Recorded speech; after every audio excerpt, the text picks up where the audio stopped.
Querido irmão, querida irmã em Cristo, nesse tempo de pandemia que nós estamos vivendo, muitas e muitas pessoas têm nos escrito pedindo orações, pedindo que a gente ore por alguém da sua família, pedindo que a gente ore por ela, pedindo que a gente ore por toda essa situação de sofrimento. A oração tem sido a palavra do momento. Nós temos também visto nas redes sociais todo esse movimento. Parece que a crise nos impulsiona a estar mais perto de Deus e a buscarmos mais a Deus. E como paróquia, pensando um pouco nesse tempo de crise, nós no mês passado justamente conversamos sobre a importância de cultivarmos hábitos de fé. E uma das bases desses hábitos de fé é a oração. E por isso, todo esse movimento, todo esse processo das pessoas buscarem oração, tem mostrado o quanto nós temos a necessidade de orar. Mas sabe que às vezes eu fiquei me perguntando, as pessoas pedem para a gente orar e gravar orações. Claro que tem essa questão da oração coletiva, que é muito importante. Mas teve uma pessoa que um dia me escreveu e disse, olha, pastor, eu gostaria que você gravasse uma oração, porque eu não sei mais como orar, ou eu não sei orar, ou eu não consigo orar. E todo esse processo da busca da oração e da necessidade da oração mostra a importância de você, de nós, sempre de novo, tirarmos um tempo para aprendermos a orar. Orar é se comunicar com Deus. E quando eu penso em comunicação, logo me vem à mente a perspectiva da fala. Mesmo que se comunicar é muito mais do que falar, mas para mim vem a ideia da fala. E eu sempre brinco, mesmo que Deus nos fez com 2 ouvidos e uma boca, pelo menos para mim, eu consigo mais falar do que ouvir. Talvez seja só uma questão minha, não sei como isso é com você. Comunicação é fala. E aí eu fiquei pensando de que nós não nascemos falando. A criança, ela vai, mesmo que produzindo sons, só depois de uma certa idade que ela consegue transformar esse som em linguagem. E aí, depende da idade que você tem, não sei se você ainda lembra com qual idade você aprendeu a falar. Talvez a gente não lembre, mas talvez o nosso pai ou a nossa mãe contou pra gente qual foi a idade que a gente aprendeu a falar. E se de repente você não lembra ou não sabe a idade que você aprendeu a falar, se você tem um filho, uma filha, um neto, neta, sobrinho, sobrinha, afilhado, afilhada, talvez você vai lembrar com qual idade essa criança aprendeu a falar. E, quem sabe, você também ainda se lembre qual foi a primeira palavra da criança, que é próxima de você.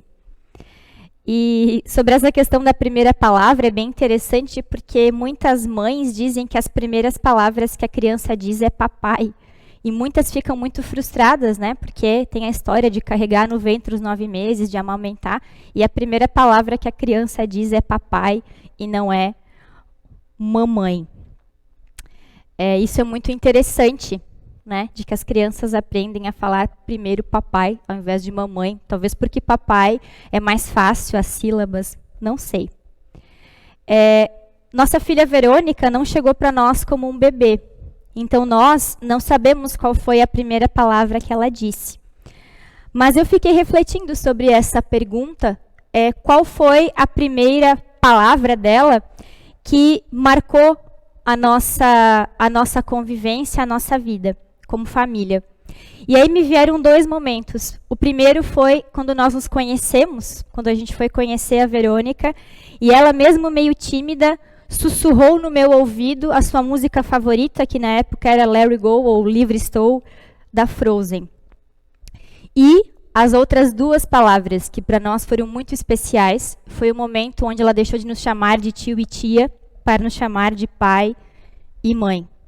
Então, não foram as primeiras palavras da vida dela, mas para nós foram as palavras mais marcantes da nossa vida, e também com certeza para ela, porque o processo de mudar a forma que ela nos enxergava também foi um processo profundo e de extrema confiança, de extrema entrega, de extrema sinceridade. A realidade é de que falar, se expressar, se comunicar não é algo fácil. Tanto que existem vários cursos por aí de oratória que nos ensinam a falar melhor, a nos comunicar melhor com as pessoas. E também o quanto palavras mal colocadas podem ser extremamente ruins, machucar pessoas, atrapalhar relações. Então também não é simplesmente sair falando, mas também aprender como falar, como colocar o que nós sentimos para que a outra pessoa consiga entender o que a gente está sentindo e que nós não sejamos mal interpretados ou que a pessoa não se machuque. Isso tudo mostra o quanto falar é um grande desafio. Falar é um ato de extrema vulnerabilidade, é um ato de extrema coragem e entrega. A autora Brené Brown diz de que quando a gente vai falar para pessoas, a gente demonstra toda a nossa humanidade.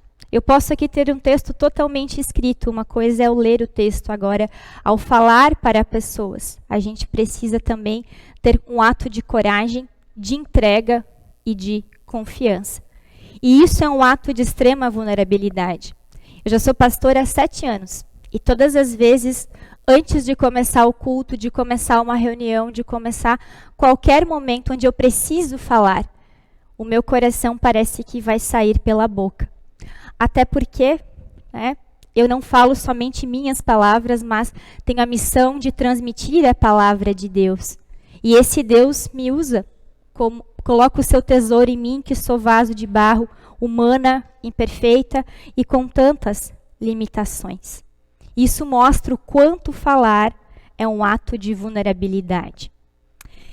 E confesso que, para mim, sempre é um ato de vulnerabilidade, talvez mais profundo, porque talvez você não saiba, mas quem me conhece há mais tempo, Eu nem sempre fui uma pessoa tão comunicativa.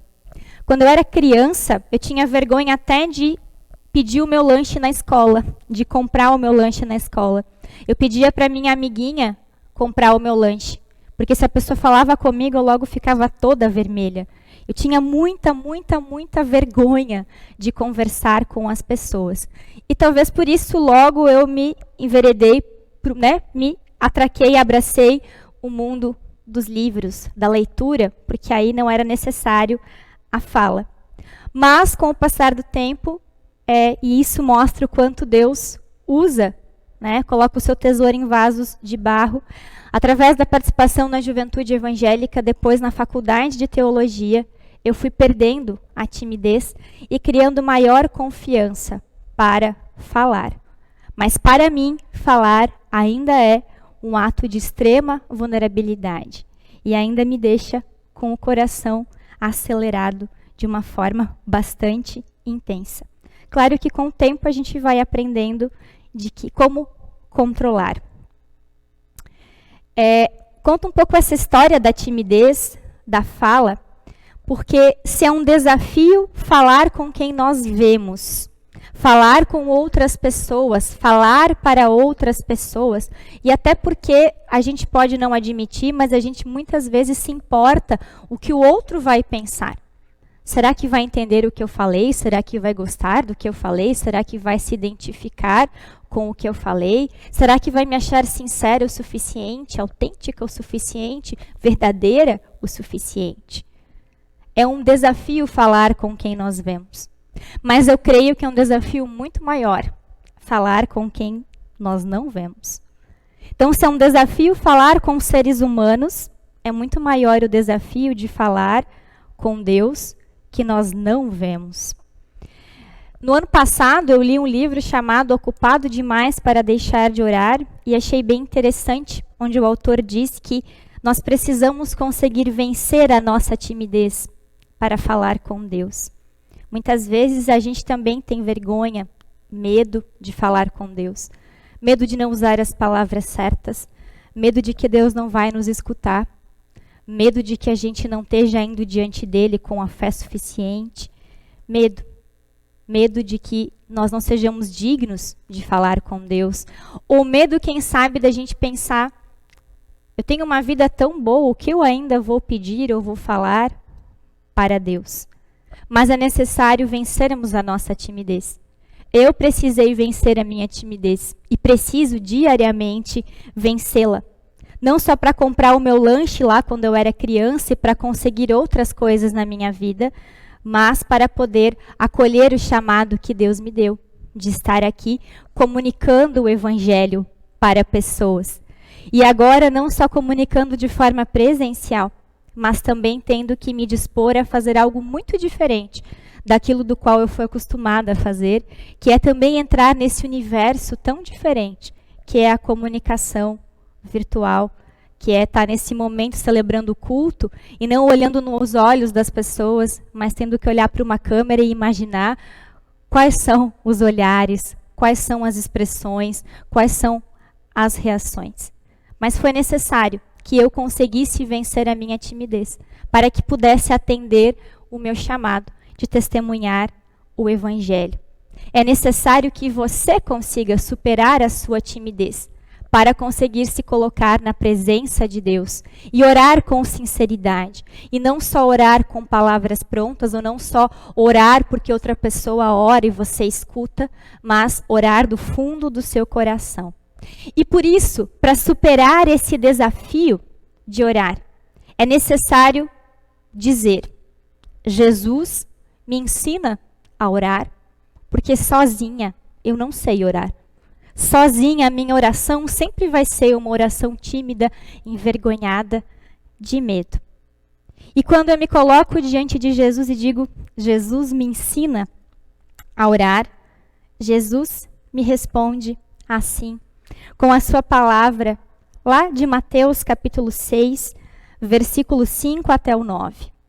Quando vocês orarem, não sejam como os hipócritas.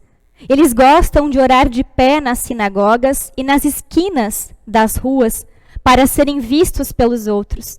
Eu afirmo a vocês que isso é verdade. Eles já receberam a sua recompensa. Mas você, quando orar, vá para o seu quarto, feche a porta e ore ao seu pai, que não pode ser visto. E o seu pai que vê o que você faz em segredo, lhe dará a recompensa. Nas suas orações, não fiquem repetindo o que vocês já disseram, como fazem os pagãos. Eles pensam que Deus os ouvirá, porque fazem orações compridas. Não sejam como eles, pois antes de vocês pedirem, o Pai de vocês já sabem o que vocês precisam. Portanto, orem assim: Pai nosso que estás nos céus. Jesus ensina como orar. Ele mostra uma oração diferente daquela que era feita nas sinagogas. Orações que eram compridas, cheias de palavras complicadas, que se orava alto para impressionar a Deus, mas também para impressionar as outras pessoas e para mostrar o quanto se era superior do que aquelas que não conseguiam orar. Jesus também demonstra que a oração não é um ato que precisa ser feito apenas às pessoas religiosas. No caso, aos fariseus, aos levitas, às pessoas sacerdotes. Oração não é algo restrito a pessoas ligadas à religião. A oração é oportunidade para todas as pessoas. Deus quer ouvir não só a minha oração como pastora, Ele quer ouvir a minha oração como pessoa, como Pamela, quer ouvir a tua oração. E Jesus fala uma coisa muito bacana. Não são palavras difíceis, orações compridas. Deus quer ouvir o que tu guardas dentro do teu coração. Por isso, a oração é para ser feita num lugar de aconchego. Pode ser feita no templo e também precisa ser feita em comunidade. Mas também é necessário que ela seja feita na intimidade, lá no aconchego do lar, em silêncio, num lugar reservado, de preferência decidir ou organizar horários específicos, porque se a gente às vezes não coloca na agenda, a gente acaba não fazendo, acaba não sendo prioridade. É necessário que você ore de maneira sincera. Por isso não são as palavras melhores. E as pessoas sempre dizem que aquilo que a gente fala de forma mais simples e não de forma tão elaborada é o que a gente está sentindo do fundo do coração. De maneira sincera, com o coração aberto. Uma oração não para impressionar ninguém, não para convencer a Deus a me ouvir por aquilo que eu sei falar, pela quantidade de palavras bonitas, pelo conhecimento que eu tenho de palavras ou sobre fé. Mas para falar com Deus de nós, para falar com Deus de mim. Para ter a oportunidade de falar com Deus, superar a timidez e para ouvir a orientação de Deus. A oração, ela é oportunidade de intimidade com Deus. E é interessante de que eu falei da timidez que eu tinha para falar com pessoas e reconheço muitas vezes também a minha timidez para falar com Deus. E isso faz com que muitas vezes eu me coloque diante de Jesus e diga: Jesus, me ensina a orar de novo, porque nesse momento eu nem sei mais como falar, o que orar para Deus. E fiquei aconchegada e fiquei tranquila de que essa questão de não saber muitas vezes como orar é bem natural da nossa humanidade. Os discípulos de Jesus também tinham essa pergunta. Tanto que Jesus inicia o evangelho dizendo: quando vocês orarem, façam assim. Ele deu para nós, seus seguidores e suas seguidoras, uma oração modelo para inspirar, que começa dizendo: Pai nosso que estás nos céus. E isso, de repente, até me veio agora, conversando com você. Eu disse no início de que as crianças chamam primeiro papai. Talvez porque chamar pai é algo muito próximo e talvez não seja algo tão difícil. Jesus chama a Deus de pai. O pai, a mãe também, não são pessoas distantes. São as primeiras pessoas que Deus coloca em nossa vida para cuidar, para dar amor, para dar orientação e para dar segurança.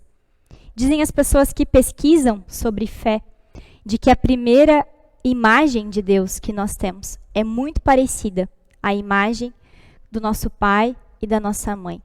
Se do nosso pai e da nossa mãe nós sentimos cuidado, sentimos amor, sentimos segurança, conseguimos entender melhor como é o amor desse Deus conosco.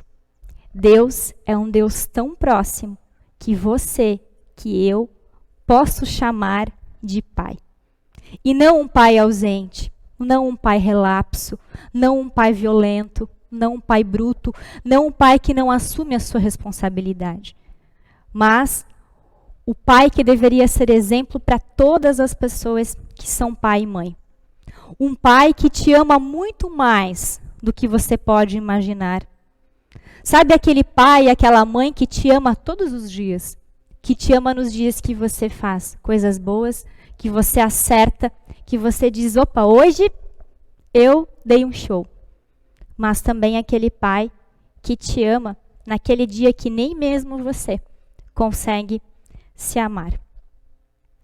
Deus como um pai, chamar Deus de pai, é perceber de que Deus está tão próximo de mim, tão próximo de ti, que você pode sussurrar, assim como a Verônica fez com a música da Frozen no meu ouvido, que você pode sussurrar, que Deus consegue te ouvir.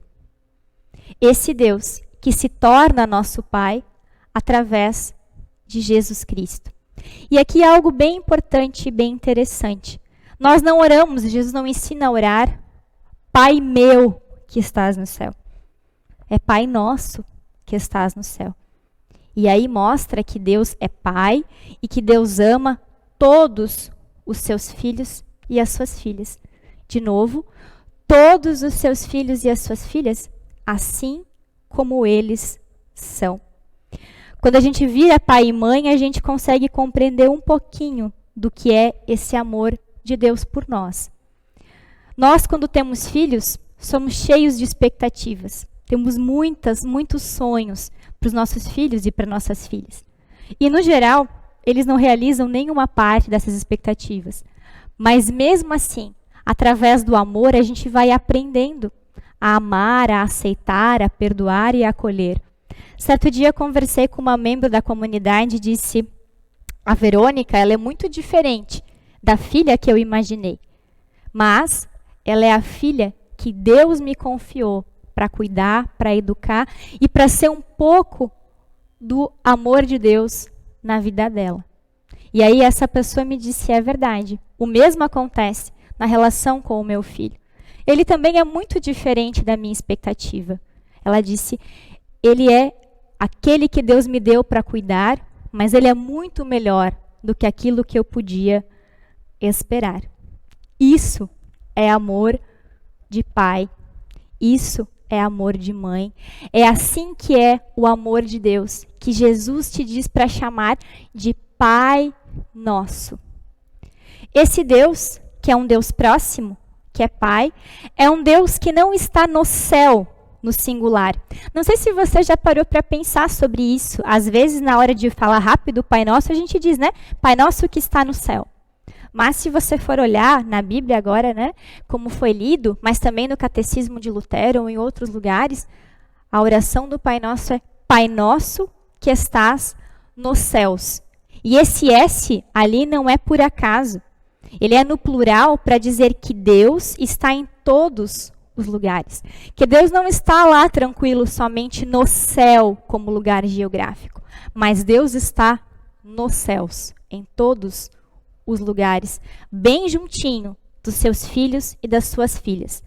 Mas é importante lembrar, e por isso Jesus também depois, no Pai Nosso, na parte que segue, santificado seja o teu nome, que eu não li na palavra, mas que segue a palavra bíblica, e ligada à ideia de céus, Jesus quer nos mostrar que sim, Deus é o nosso Pai, Deus é um Deus próximo. Mas assim como o nosso pai e a nossa mãe terrenos que Deus nos presenteia, temos que lembrar de que pai e mãe é autoridade. assim também Deus é autoridade. E Deus não é qualquer autoridade, ele é a autoridade das autoridades. Deus é soberano, Deus é majestoso, Deus é poderoso e Deus é onipotente. E isso é importante lembrar, não para ficar com medo de Deus, não para a gente achar que não ter timidez ou para não ser acessível a Deus, mas lembrar que Deus é poderoso, lembrar que Deus é majestoso, é lembrar de que para Deus nenhuma coisa é difícil ou impossível demais. É Deus quem move montanhas. Deus é maior do que qualquer limitação, do que qualquer problema que você vai apresentar a Ele. E por isso, a oração do Pai Nosso te motiva a fixar os teus olhos na capacidade de Deus, não na tua capacidade. E por isso fica mais fácil vencer a timidez, porque aí eu sei que é a ação de Deus. Não é o tamanho da minha fé que realiza, mas é o tamanho do poder de Deus que realiza milagres, força, esperança na minha, na tua e na nossa vida. Até porque a gente tem que admitir que se não fosse Deus, seria muito difícil continuar acordando a cada dia e lidar com os desafios dessa vida. Como filhos e filhas, nós podemos pedir a Deus o que necessitamos. Podemos contar a Ele tudo que nós precisamos contar. Assim como a gente conta para a pessoa mais próxima e da forma mais espontânea, mais livre e sincera.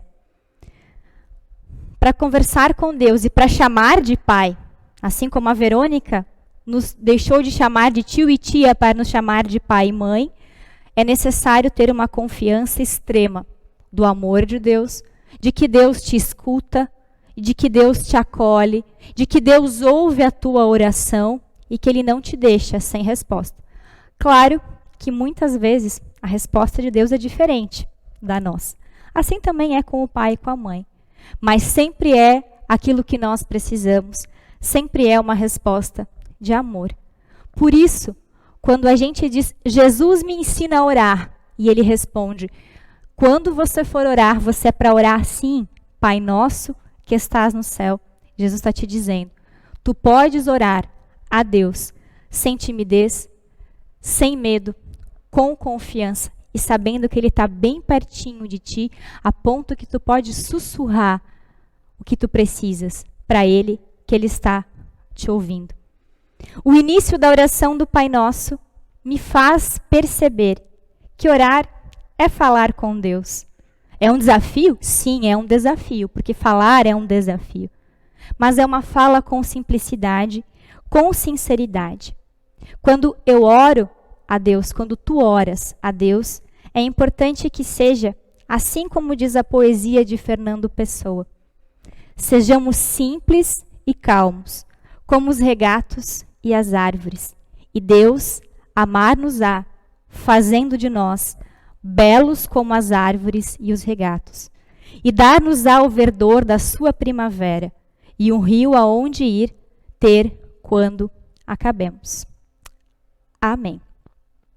A esse Deus eu te convido a cantar o hino à oração da igreja.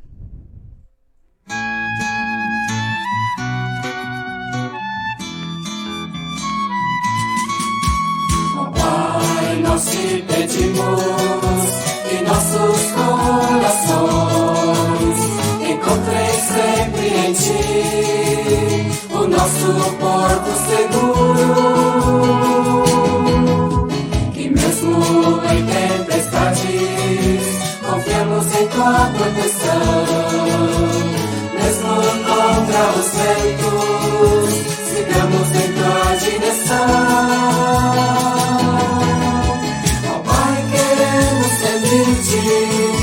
Pregar e viver o teu reino, mostrar a todos que és a esperança deste mundo. Fortalece teu povo, Senhor. Amém. Oh Pai, nós te pedimos que nossos corações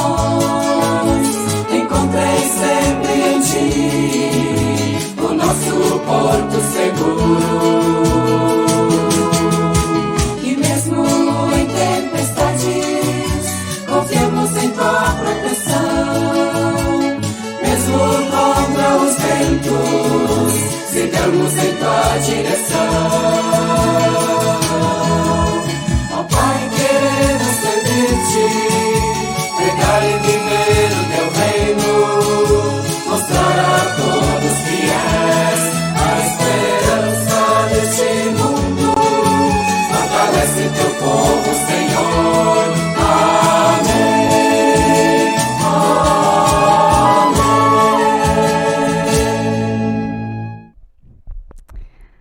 Jesus me ensina, te ensina a orar. E esse ensino a orar é um convite à oração. A oração individual, mas também a oração comunitária. Por isso, a esse Deus, eu te convido a orar comigo. Deus de amor e de graça, assim como a música, nós te pedimos que os nossos corações encontrem sempre em ti um porto seguro, que mesmo em tempestades, andemos em tua direção. Mesmo contra os ventos, sintamos o teu cuidado e a tua proteção. Ó Pai, nós queremos te servir, viver e pregar o teu reino, e mostrar a todas as pessoas que tu és a esperança desse mundo. E por isso, nessa oração, nós te agradecemos por tudo, mas também nós te pedimos, fortalece o teu povo, que tanto tem necessitado. Por isso, nós te pedimos, de maneira muito especial, Deus, nosso Pai querido, Pai de bondade, de amor e de ternura. Te pedimos com o coração sincero, aberto e sem timidez, pelas autoridades, pelas pessoas líderes, pelas pessoas médicas, pelas pessoas enfermeiras, pelas pessoas cientistas, por todas as pessoas que têm a necessidade de decidir e também de pesquisar e pensar maneiras de lidar com todo esse novo momento difícil da pandemia que nós estamos vivendo. Te pedimos também por nós, para que também nós tenhamos força em ti e também discernimento e sabedoria para tomar as melhores decisões, decisões que equilibram necessidades pessoais e também necessidades coletivas. Também, Pai de amor, Pai de bondade, nós pedimos a Ti por todas as pessoas que sofrem, por causa do luto, por causa da solidão, por causa do cansaço, por causa da mágoa, por causa da culpa, por causa da depressão, por causa do cansaço, do medo que a gente sente. Afinal, parece que a gente tem sempre medo de que alguma coisa a gente vai perder. Ou é a saúde, ou é alguém que a gente ama, ou é o sustento, a nossa liberdade, a nossa segurança, a nossa capacidade de sonhar. Intercedemos pelas pessoas que sofrem também por causa do desemprego, por causa da violência e por tantos outros motivos que fazem o coração humano chorar. Intercedemos por todas as pessoas que se encontram enfermas. Intercedemos de maneira muito especial pela Vivian, pelo pequeno Vinícius, pelo Adriano, pela Melissa, pelo Genésio, pela Iraci, pelo seu Roberto e também pelo pequeno Gustavo. Pessoas de nossas comunidades que se encontram enfermas nesse momento e também angustiadas diante da enfermidade. Que tu possas ser resposta à oração delas, que tu possas permitir que o tratamento que elas estão fazendo as permita alcançar cura e que nesse tempo que elas esperam, tu possas ser paz e cuidado. Oramos também pelos seus familiares que se preocupam e que por vezes não podem estar junto, cuidando das suas pessoas queridas, mas também que estão com seus corações angustiados, preocupados e aguardando uma resposta.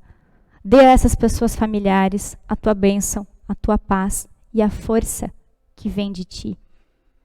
Nós também, Deus de bondade, Pai de amor, pedimos por nós como tua igreja nesse mundo.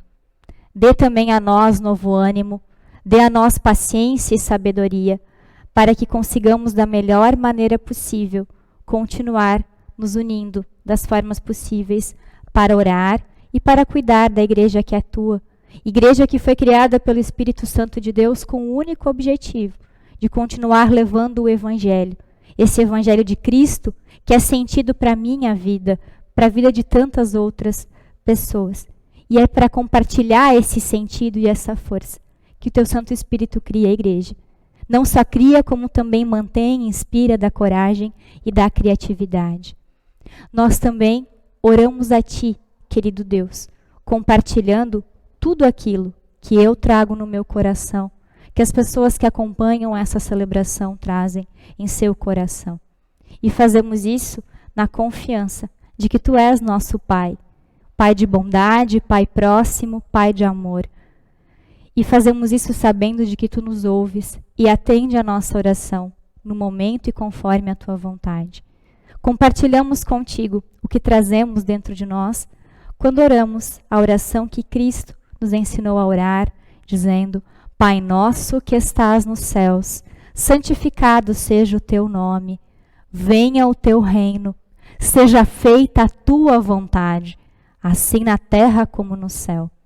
O pão nosso de cada dia nos dá hoje, e perdoa-nos as nossas dívidas, assim como nós perdoamos aos nossos devedores. E não nos deixes cair em tentação, mas livra-nos do mal, pois Teu é o reino, o poder e a glória para sempre. Amém. Nós estamos chegando quase ao final da celebração do culto de hoje, mas antes compartilho contigo alguns poucos avisos, mas no culto passado eu esqueci de compartilhar. Nós estamos no tempo da Quaresma, e o tempo da Quaresma ele é também um convite para cuidarmos, para olharmos com mais carinho para a nossa fé. Nessa mesma palavra bíblica onde Jesus fala da oração, um pouco antes, Jesus também fala sobre, um pouco depois, Jesus fala sobre o jejum como uma possibilidade de cuidar da nossa fé.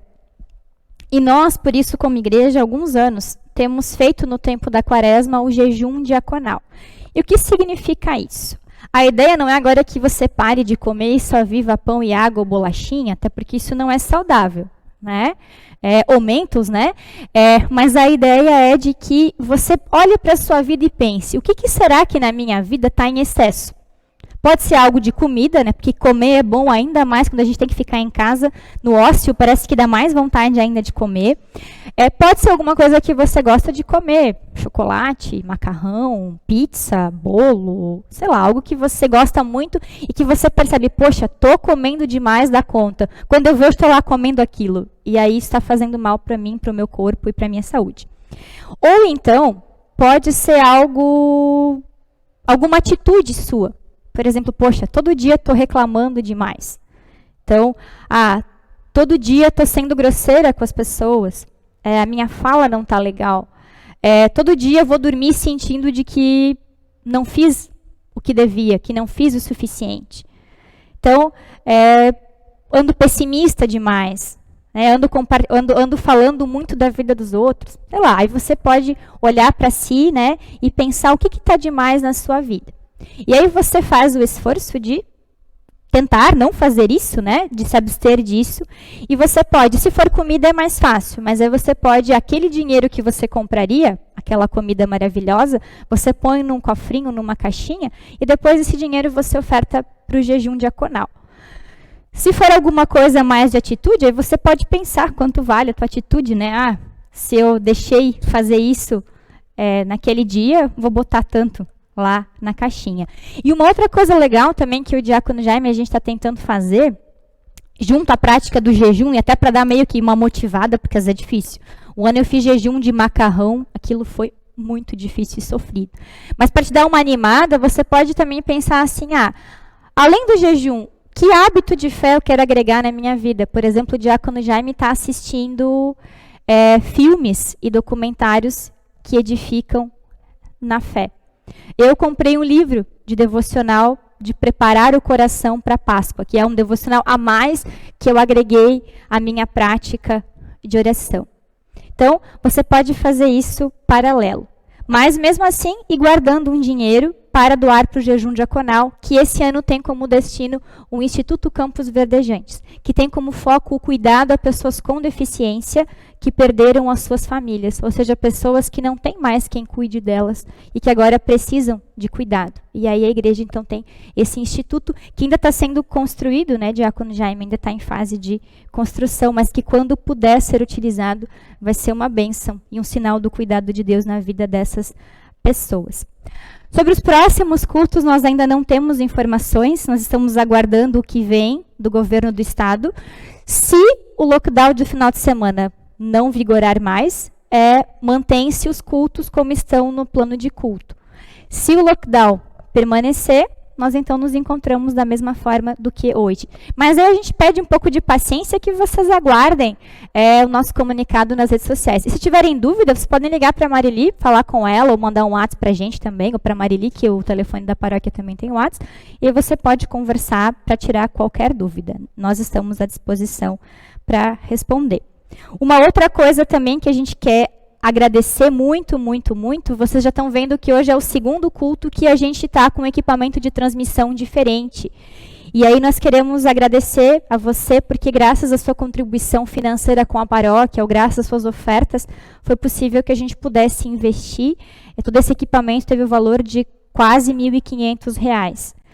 Sem falar que toda a questão de fazer, né, a transmissão é de forma voluntária, né? O Diácono Jaime tem pensado, o Rafael que está com a gente, também o Rodrigo, né, e a gente vai agregando outras pessoas. E esse trabalho é feito de forma voluntária. Então, a gente tem investimento com os equipamentos.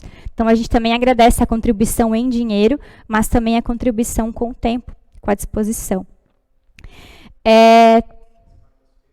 Isso, o Diácono Jaime me lembrou de uma coisa que eu já ia esquecendo. Quem acompanhou o nosso Facebook na quarta-feira passada viu que nós iniciamos com algo que a gente já fazia, mas agora de uma forma diferente. Vocês lembram que lá, quando no outro auge da pandemia, a gente tinha iniciado com uma questão que era palavra de esperança. E aí era um videozinho gravado que a gente mandava para vocês no YouTube. E aí agora, esse ano, a gente quis transformar o palavra de esperança numa prática comum. Porque mesmo sem pandemia, sempre é bom ter uma palavra de esperança. E foi providência divina, porque justamente o primeiro palavra de esperança foi no momento onde a gente, de novo, tanto precisa de palavra de esperança devido à piora da pandemia. Então, nós estamos tendo todas as quartas-feiras, começou na semana passada e agora na próxima também, às 19h30, o momento de palavras de esperança, onde você pode vir para a igreja de forma presencial, porque é durante a semana, ou então, se você não se sente à vontade, ou está trabalhando, por exemplo, né? Teve pessoas que comentaram que estavam assistindo lá do hospital, ou de onde estão, você pode também acompanhar pelo Facebook. É um momento de 15 a 20 minutos, né, Diácono Jaime, para a gente parar no meio da semana e, de novo, se nutrir com palavras de esperança, né, para aguentar, para poder também enfrentar o outro dia que nos aguarda. Informa ainda que as ofertas do culto de hoje são destinadas para a comunidade local e você pode fazer a sua oferta através da secretaria da paróquia. Aí você pode ligar para a Marília ou mandar um WhatsApp e ela pode dizer as várias formas que você pode fazer, que não precisa ser feito só de forma presencial, pode também ser feito por Pix, por depósito, transferência, aí ela vai te dar todos os caminhos possíveis. Aí é no 33710421, que é ligação e também o WhatsApp. E nós agradecemos a você já a sua oferta, a sua doação de coração. Estamos quase chegando ao final do culto. Agradecer a sua presença nessa celebração, a vocês, todas as pessoas que estiveram conosco nesse momento, a 110 pessoas que acompanharam a transmissão de hoje, né? Nós tivemos, acho que por volta de 50 acessos de forma fixa, mas a gente faz um cálculo que chega mais ou menos a 110, porque muitas vezes as pessoas não assistem sozinhas, elas estão assistindo com outra pessoa, pelo menos, e alguns mais, né? Às vezes o pessoal manda foto, uma galera da casa, né, assistindo a celebração, celebrando com a gente. Isso é muito bom. É muito bom que você esteja conosco nesse momento. né? Já que a gente não pode te ver de forma presencial, a gente te imagina, né, olhar para a câmera e sente um pouco da proximidade tua e da gente celebrar em comunidade. Então, muita gratidão à tua presença. Também gratidão ao diácono Jaime e ao Rafael que estão aqui, que tornam também a transmissão dessa celebração possível e também essa interação diferente. Também agradecer à diretoria da paróquia, né, que aprovou a compra de todo esse equipamento, e também, de novo, agradecer a sua oferta. Por isso, estamos chegando ao final da nossa celebração e agora encerramos esse momento. Você, no seu lar, a gente vai ter que voltar para as nossas casas, mas todos nós temos à nossa frente uma semana. Uma semana que a gente confia que seja cheia de alegrias, mas também, com certeza, cheia de desafios, de preocupações e de angústias. E para ter força, coragem e alegria para viver o que nos aguarda, somente a bênção de Deus. Por isso, eu compartilho contigo a bênção de Deus. E te convido, se você puder, ir na sua casa, ficar de pé, estender as suas mãos para cima em forma de recebimento. Que a luz de Cristo brilhe, que ela te envolva em amor e que o seu poder venha sempre te proteger. Que assim te abençoe o Deus, Pai, Filho e Espírito Santo. Amém. Que você fique na paz de Deus, bem abraçado e abraçada pelo seu amor e pela sua presença. Que você tenha um abençoado domingo, uma linda semana. Amém e até a próxima.